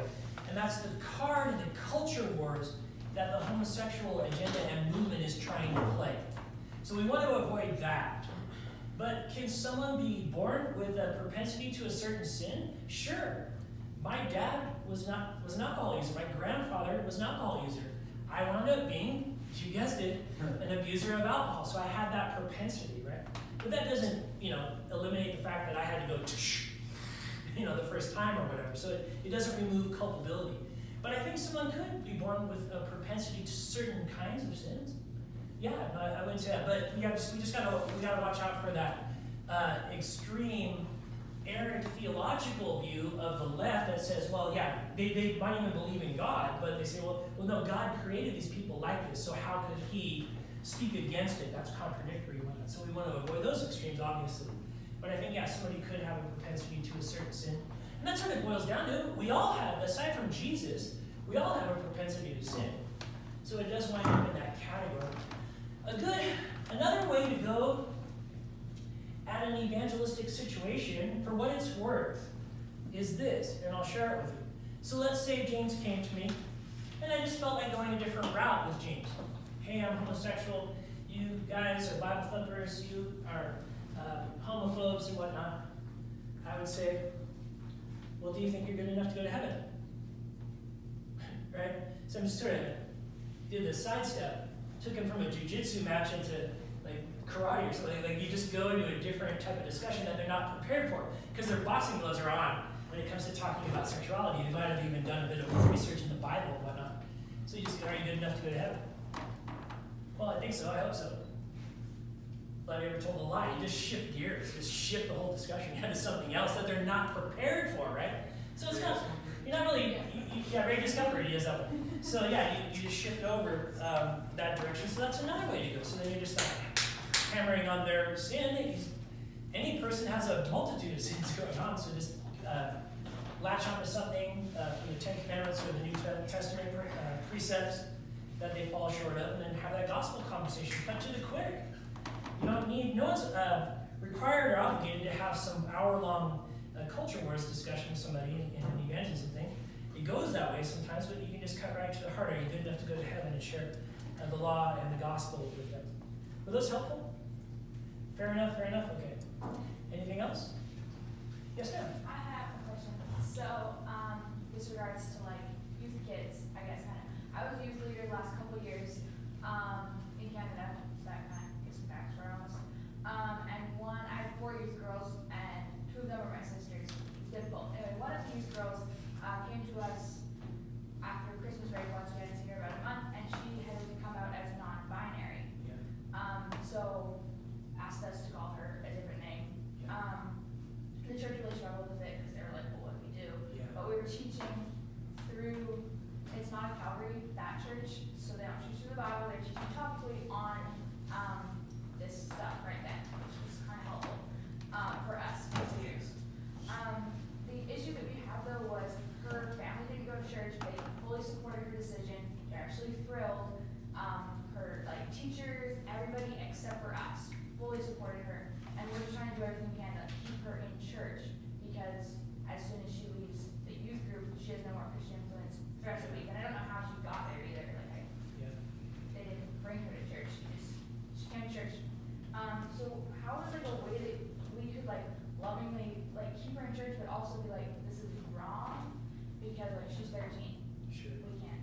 Sure. There's just it's more than I get chills. No, and youth counseling is one of the hardest things. I did a stint as a youth pastor for a period of time. Yeah, and it's wild. And you'll get all kinds of stuff, counseling situations there. You bring up actually a lot of, so you read that book by Ken Ham, Already Gone. So a lot of the people in the youth group, unfortunately, are just already gone. Their drug problem is they're getting drugged at church, and they can't wait to go to Chico State or something, right? And go crazy. They're already kind of gone. So I don't know if that's where this person is. They just came because the ping pong table was good or whatever, and are just kind of in there. It's a person. I'm not going to go around calling people by preferred pronouns. So my personal conviction on that would be no, I'm not going to do that. That's a personal conviction. As long as nobody's forcing you to do it, I wouldn't suggest doing it, but it kind of affirms what they're doing. But yeah, you just want to share the truth and love. Let them know that they're welcome. Keep it on the down low. My guess is they're probably going around, because that's why do they call them pride parades? Yeah, because there's a lot of pride involved in this type of stuff. So she might be going around sharing it with others anyway. But if she's not, keep it on the down low. Make sure it doesn't get out as everybody's business. And just keep loving on the person, showing them that true love. Because what a lot of this boils down to, if somebody's looking for love in a wrong place, are they ever going to find it? They're not. They're not. So she's not going to find it. So however far she goes down that road, she's going to hit a wall of despair. And if you're there as a counselor to her and a confidant and a friend, well then you might have gained a sister in the Lord. They will come back to you or whatnot. But yeah, as far as those situations being easy, they're not. And just, is that helpful though? Yeah, that is. Yeah, and then just, so I could do, so if they invited me to come back and do a youth counseling course, I could do it in less than 5 seconds. Here's all you say, no. Right? Because they come in, can I smoke a little weed? Can I date somebody who's not? It's always some kind of no thing. Or, well, I'm being glib. There's obviously a lot more to it. But yeah, in high school ministry, they just get into something. And they want their first meeting with you is to try to justify what they're doing. I got a park card, can I smoke a little weed? No. But we can go to lunch, right? And you minister to them by being a friend and a confidant. Any other questions along these lines? Anyone come up and do like an interpretive dance or something for the last part of the notes here? Wrong denomination. This isn't a Foursquare. Yeah. Okay. I'm sorry, what? Yeah, you get that. During the recession, it was down in the 3 Square Church. Anyway, let's keep moving. What does this mean for counselors? So let's start to kind of wrap this up with some proposals here. For a start, we must work hard to highlight God's identity before debating our counselee's identity. I like where this Anna Mondal is going with this. So we know and we understand that a person's ultimate identity, affirmation would be to identify with Christ, identify with God. That their self-worth comes entirely from God. That is at the core of all counseling. That is at the core of all counseling. So what these types are doing is they're identifying with something else, right? But they're more than that. They will try to categorize themselves as a boy wearing a girl's mask, or as this is my identity, as a gender fluid type of individual. A good approach is to show them that there's more to life than that. A good counseling aspect to this approach is to not just harp on getting them to get out of that mindset, although that's part of it. That's not the ultimate goal. The ultimate end game isn't to go from being gender confused to non-gender confused. That's a good thing. But the end game is you're saved and you're going to heaven. And you can live a sanctified life, holy and set apart unto God, and have this fruitful Christian life. It's more than just the gender identity issue. So that's kind of where this is going. And I think it's pretty good. We show Christ not only by biblical instruction, but also by being present in love. Andrew Walker writes, Jesus would listen to us and he would love us. There is no hurting person he would mock or shun or insult or sneer at. He is so determined to pursue what is best for all of us that he died. And he died as an excluded, mocked, and rejected individual. And he did that to secure our benefit. So just some rhetorical questions for reflection. What scriptural comforts could faithfully apply to the suffering of gender dysphoria? So you're thinking of some scriptures. I didn't get there. Just find some good scriptures, have them on hand to be sharing. Put them out there, or have that person read them from the Bible, so it ministers and has the possibility or the potential to admonish their own heart. Have some scriptures at the ready. What concrete, specific ways could you embody Christ's compassion as you counsel? Well, again, by way of negation, don't just give a trite answer. I don't think you did, but just avoid that kind of thing. Don't say, well, you're a girl, you're not a boy, and that's it, case closed, whatnot. Be ready to commit to the counseling journey with that person with Christ-like love and compassion. Gender-confused persons may eventually and unfortunately choose to identify as transgender, but a man identifying as a man identifying as a woman or vice versa without hormonal or surgical measures. But gender dysphoria is distress linked to one's biological sex and does not equal a choice to be gay or transgender, so it can kind of stop short, although it's related. More of the counseling perspectives. We need to have a demonstration of incarnational care towards people suffering from this. Yeah, Yeah, can you clarify this last paragraph that you said? Gender confused persons may eventually, unfortunately, choose to identify the whole thing. Can you? Sure. It's kind of a splitting of hairs, but I think it's important just to know, because you might have a conversation with somebody. A lot of the adherents to this know all those terms, and they get into the doctrine of it. So if someone has gender dysphoria or confusion, they're a boy and they're wondering if they're a girl trapped in a boy's body, it doesn't make them gay. It doesn't mean that they're having same-sex attraction issues. It could mean that, but it doesn't necessarily mean that. And so just making that distinction, knowing that you might be dealing with somebody who isn't needing to be counseled insofar as same-sex attraction is concerned. It's more of encouraging them to have their inner person and who they're trying to identify insofar as gender is concerned line up with their biological body. And why this is important is because it's getting so popular with the young people as early as age 5 or 6. So they haven't hit puberty yet. They're not really thinking about sex. But they're wondering if they're a boy trapped in a girl's body or vice versa. So that's what that paragraph is about there. And it's a caveat, it's just important to know. 4 implications and ways to begin a soul care conversation. Hear their story. So with this example brought up, just ask the person questions and get them to detail their story. Gender dysphoria is just one note of your counselee's story, but wise counsel considers a life's complex symphony of desires, fears, and allegiances. Proverbs 18:2 and 13. For example, so get a little background. This is more sort of counseling 101. But if you ask some background questions, if it turns out that your counselee is now in their 15th foster home, right? That's going to cause some insecurity, right? That's going to cause some identity issues in general, right? So they're already having sort of an identity or an insecurity session in their life, and then they get some pamphlet on here's how to be LGBTQ from their teacher, and they start to explore that as a way to relieve the discomfort. If somebody was just in ballet, right, for years, and then they're an older teen, they no longer fit the ballet model of what it takes to jump and do all those moves, listen for that person's perception of her body and worth. It could be something like that going on. They committed the sin of being, not weighing 70 pounds, so they no longer get opportunities in ballet or something. That can cause some problems. What tragedies has this life seen? What joys? What family dynamics? What identity statements?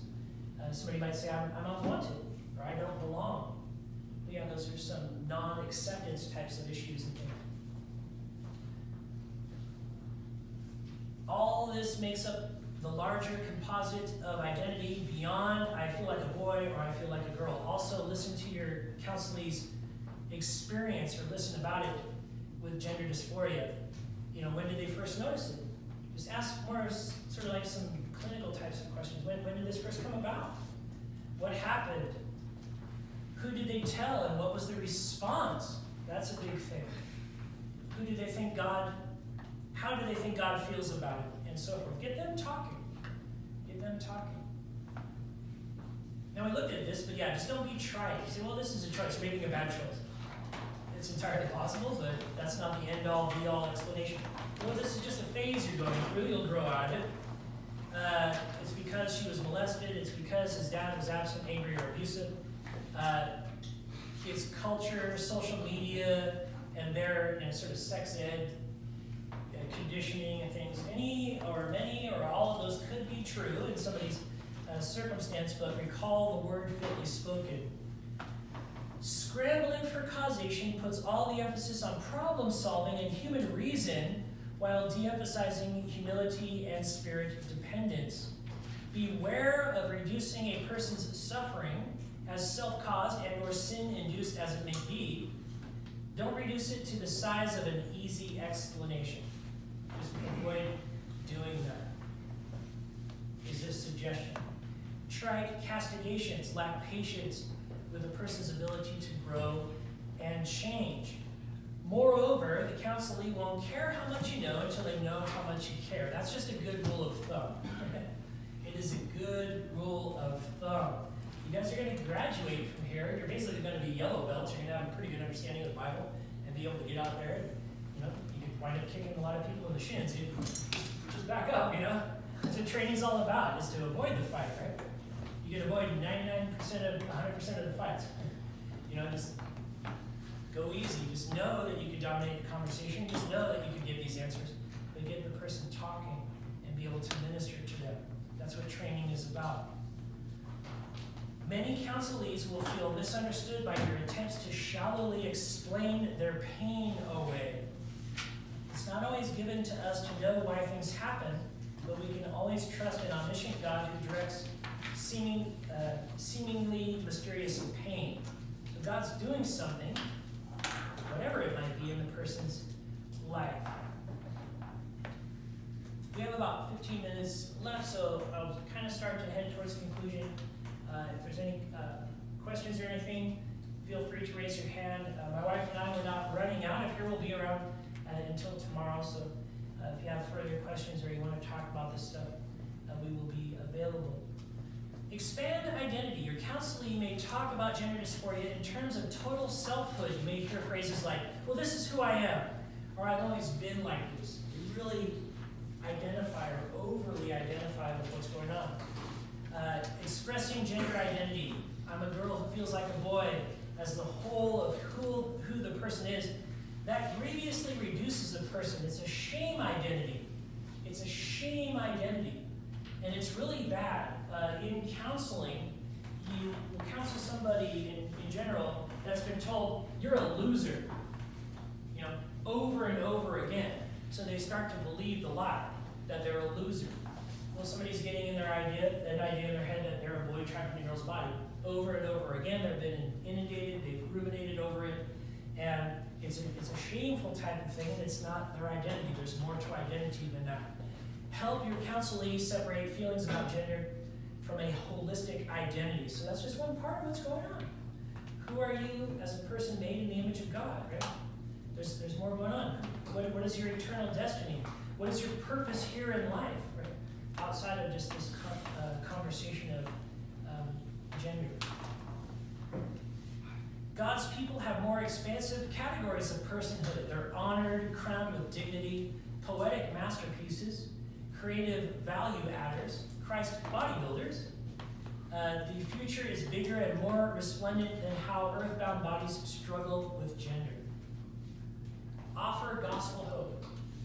Offer gospel hope. Your counselee may believe she was born this way, born in dissonance with her biology, but the gospel shines bright here. We are reborn in Christ. Right? So talk about that new birth and focus on that. We are born again into a new kingdom. As C.S. Lewis aptly writes, Christianity is not like teaching a horse to jump better and be better, but like turning a horse into a winged creature. A person is a new creation in Christ. The old things have passed away. All things are new. The struggle with gender dysphoria may never go away. Nonetheless, Christ still offers hope, meaning, identity, belonging, and new life in union with Him. There's a grander hope than gender congruence. David Paulson says, God has come to bear our wandering and our woe, that we might turn to Him and find a new life that is filled with goodness. Show your counselee the Savior who offers a path of life, full pleasure, and deep down soul satisfaction in His presence forever. So a couple of questions for reflection. How can you seek to love and not try to fix somebody struggling with their gender dysphoria? So yeah, if we're trying to be fixers, that's like a bad characteristic. Just try to fix things or fix the person. That reflects more about us and our uncomfortability and awkwardness than sitting it out with them and get them to overcome this dysphoria. What does our identity as people reborn in Christ offer? So it offers that new identity. And something else can be written or presented on wise and nuanced biblical instruction. We covered a lot of that in the front. I do have a sort of a wrap-up statement here or whatnot, but before that, any questions, comments, concerns, anything further? Praise God. Thanks you guys for sitting in on this. I went the full 2 hours. I don't like breaking the strike. Yeah, go ahead. So you would say the best way to like find like who you are per se is like studying God's identity? That would be a good way, is to focus on God's attributes. It would be a good way. So I would say there's a multitude of ways to do it through the Bible and through biblical reflection. But to reflect on God's attributes, like his self-existence and his eternality, and the fact that he's infinite in nature and immaterial and whatnot, but also in contrast, realizing that we're just made of the dust of the ground and that we fall short, and that the only reason that we even have existence at all is because of him, right? You start getting into those modality, then yeah, then you can experience your self-worth. You realize that your worth is not in yourself, and it's not in something else or some community or identity group, that it's entirely and wholly in God. Yeah, I would say that's a major goal of the Christian life, just in general, let alone in a counseling situation or trying to get somebody out of a cult or an identity kind of thing. So, yeah, so reflecting on the gospel, reflecting on Christ, what Christ did, suffered and died. He knew he was going to die, and he knew he was going to rise again, right?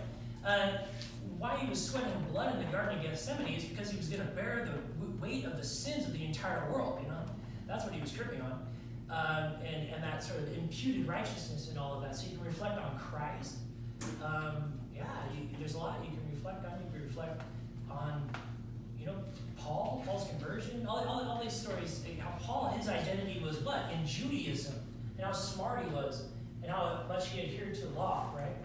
You couldn't talk to anyone else but him when it came to those types of things. But yeah, he had that the experience with Christ appearing to him, and repented, and started following Jesus in that radical conversion, there's so many different aspects. You can reflect on the coney, right? The coney, also known as the rock hyrax, also known as the rock badger, a feeble folk that dwells in the cleft of the rock, right? You ever seen a coney? Ever been to Israel? Yeah, they're this feeble little animal, and if you approach them, they run off. They dwell in the cleft of the rock. The rock is Christ, right? We're feeble folk. We fall short, so you get all rock hyraxy about it. There's all kinds of different ways that you can go with realizing that we fall short of God's glory, and that our identity and our safety is in him. So, good question. Anything else? What are you snacking on over there? You got some Mentos? Oh, John? All right. Yeah, sure. Sounds pretty good. I say, you guys. Yeah. Did you bring enough for the whole class? At least it's not fruit stripe gum, That's what I think this gender dysphoria is about. That fruit stripe gum is only good for like a half a second. Somebody's like, yeah, I thought that would answer everything. Yeah, go ahead. Do you have more videos or resources on this? I can give you some good resources. So, insofar as the culture wars are concerned, which is an important thing, Stand to Reason is great. And Greg Kokel, and I'm actually referencing Amy Hall, and she's one of their staff sort of philosophers over there. So Stand to Reason, Greg Kokel, Alan Schlema, Amy Hall, they've written extensively on this because it's just such a big deal now. It's everywhere. You know what I'm talking about. You go down here. There's somebody. I was at McDonald's, and there was an Asian guy dressed like a girl in front of me. And then the person behind the counter was wearing this rainbow mask, and they weren't celebrating like after the flood, right? So it's just like everywhere. And I was like, it was giving me further confirmation to speak on this because I was juggling different topics. I would just, the Sy Rogers story, S-Y-R-O-G-E-R-S, there's videos. He passed away a couple of years ago. He finished strong, he finished well, and he really shared his testimony of coming out. He was gay, and then he became transgender, and then was almost going to get the sexual reassignment surgery at Johns Hopkins University. But he was praying, he was having a crisis of worldview, and he prayed, like, Lord, if I'm not supposed to do this, or God, if you're out there, I'm not supposed to do this, make it so. And it was like, I think on that same car ride, over the radio it said Johns Hopkins is having trouble with their transsexual surgeries, they're having to close the department or something, and he's like, And he wound up getting saved, yeah, and then he founded Exodus International, and he spent the entirety of the remainder of his life helping people come out of those lifestyles and things. So that is a good video to watch, any one of his videos. There's another person who went the whole route with having the reassignment surgery. So just sort of YouTube search Jeffrey, former transsexual. It's a short video where that person is sharing actually how hated they are now. So the transsexual, transgender community is very flip-floppy. So they don't love this person. They're not saying, oh, okay, this person Jeff went a different way, and now once you identify with what's left of their biology, no, they hate that person. They say, oh, that person is duped, they're a bigot, whatever, and so on and so forth. But Jeffrey's testimony there, yeah. So what happens, like, if a person goes through with the surgery, but then they get saved? Yeah, no, it's a very intense situation. So they really live the remainder of their life not being able to have normal biological sex. And very, very difficult, tough situations. But, I mean, they could get married. There would have to be an agreement.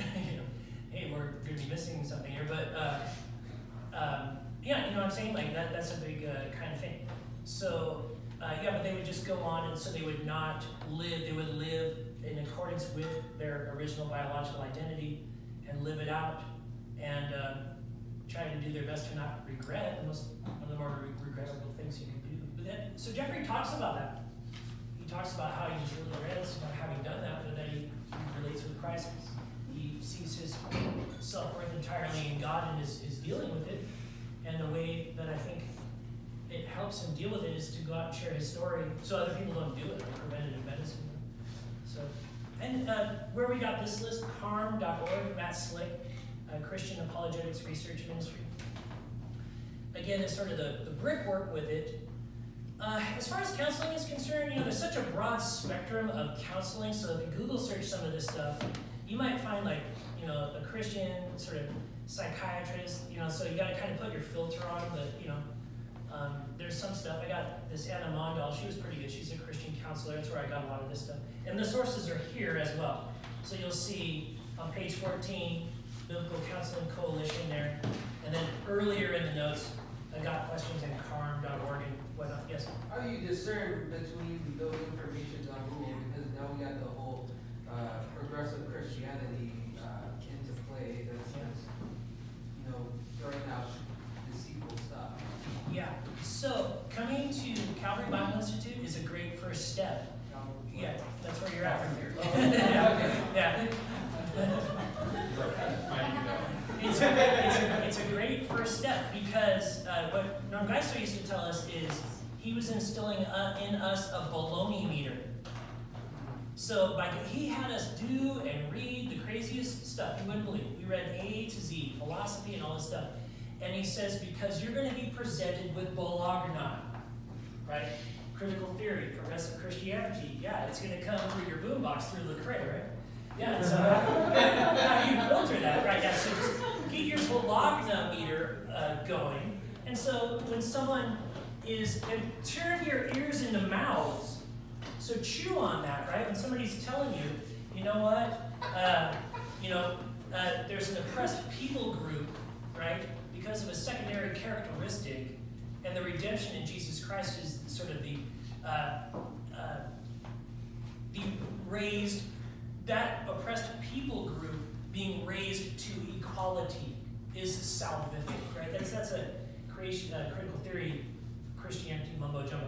So if you know that no, it's a personal thing, that somebody repents from their sin, gets convicted, cries out, trusts Christ as their Lord and Savior, and gets saved, you say, no, that's salvation. It's not some oppressed group socio-politically getting alleviated or freed, and that's somehow salvific and whatnot. That's Marxist doctrine.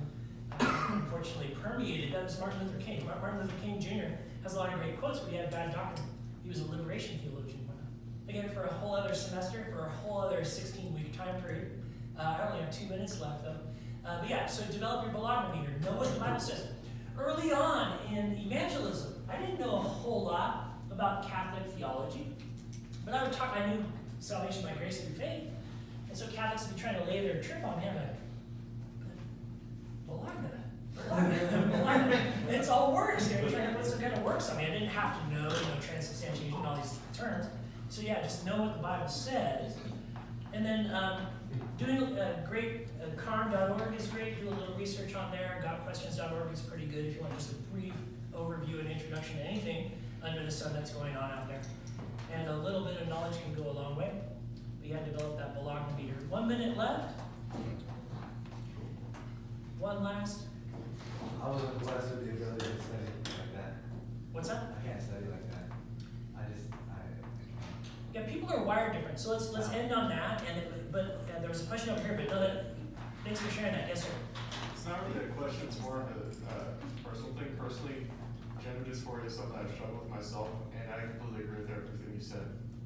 You agree? Yeah. Cool. That's job security, man. Tell that to Jarrell. And my wife and I were really like staying out here. So no, it's great. No, I'm glad you were blessed by it, and that's encouraging to me because it is easy to just kind of focus a bit too much on the culture wars, right, or whatnot. And back to what you're saying is, so people are just wired differently in Christianity, in the world in general, but just wired differently. So my guess is, and I know you don't want to boast in yourself, yeah, okay, you're not a bookworm, but you probably have a lot of other stuff. You're personable, or you can adapt to situations well, or people are drawn to you, or maybe you do some worship music or something like that. So that's why there's a diversity of gifts. There's a diversity in the body, so not everybody. And if you look it's like in, I'll end with this. If I can remember, let's see. It's when Israel was going to battle and they were numbering the tribes, or the amount of military personnel in the different tribes. It was the sons of Issachar, I believe, that were few in number, but they understood the time. So there's just some people that do this kind of stuff, and their ministry is to watch everyone's back and to come and inform and teach on the stuff where you say, all right, let you go and do whatever it is that you're gifted in doing. Let's go ahead and close in prayer. I'm not running off. If you have any questions or anything afterward, please let me know. And let's pray. Lord, we come before you. And I just thank you for this time together, Lord God. And I pray, I hope it's just helpful, Lord. I hope even this little handout is helpful for people. And just help us to be a good witness to people. And a blessing to others, and that through that, people will be ministered to, whether it be just through biblical knowledge and wisdom, or through a listening ear, or what have you. And I just pray this in Jesus' name, amen.